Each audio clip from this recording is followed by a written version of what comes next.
My name's Jamie Galyer. I'm from Brighton. Yeah, I mean, yeah, I got the van in 2018, but I only really started doing bits to it probably late 2019. Just yeah, just because being a chippy, I had to solely use it for work, so I couldn't actually do much to it lowering wise, just because one can get into many building sites. This is obviously before hydraulics. But yeah, obviously it was on static before. It was, I think that was when Andrew done the shoot on it, and that was on chopped 4s. But I think it was like 3 1/4 chopped down. So like, it was alright. It was fucking harsh as fuck. Like trying to generally drive it around campsites and that. I mean, most of the time I could only literally go from my house to the missus, just because we couldn't go anywhere. Like, it's just everywhere had speed bumps, and it was just it. Like, I mean, don't get me wrong, I loved it. Like, it was just fun. Like just hitting it, dragging subframe. But then it was impractical. You just couldn't use it as like a daily or just to go out on weekends. It was just like literally like an ornament that just looked cool. So I mean, yeah. After that, obviously, you just end up saving up getting hydraulics and that, which was obviously its Slambassador kit. So then went to Den's and that, left it with him, and got obviously the subframe notched, front and rear tubs done on that. So yeah, I'm on BBS 17s. I can't remember what they're actually called, I just know the BBS. But they're 17 by 7.5, offsets 35.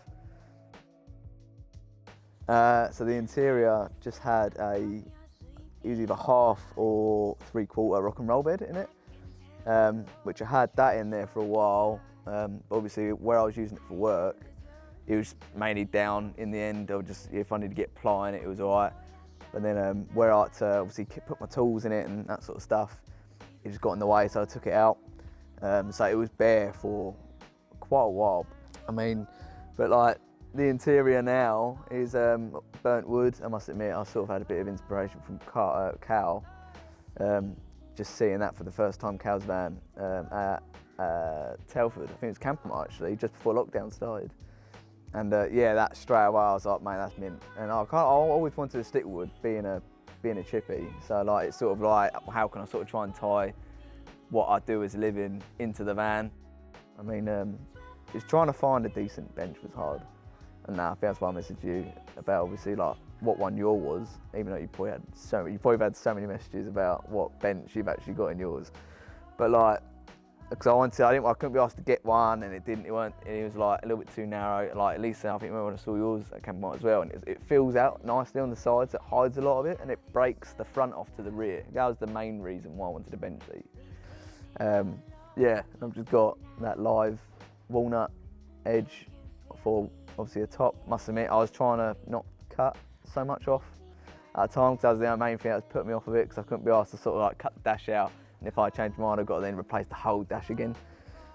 So I thought, all right, I'll measure it and see if it'll fit in there. I have not touched that. I've not cut that down, not as in like in length or nothing. The only thing I've done is just taken a little bit off the back, just to get the depth, just so obviously I don't smash my knuckles when I steer. Like the width for that was literally perfect. Like, I was gobsmacked, like how I just managed to get it in there, done. What's next? I have got a subframe that I've just bought.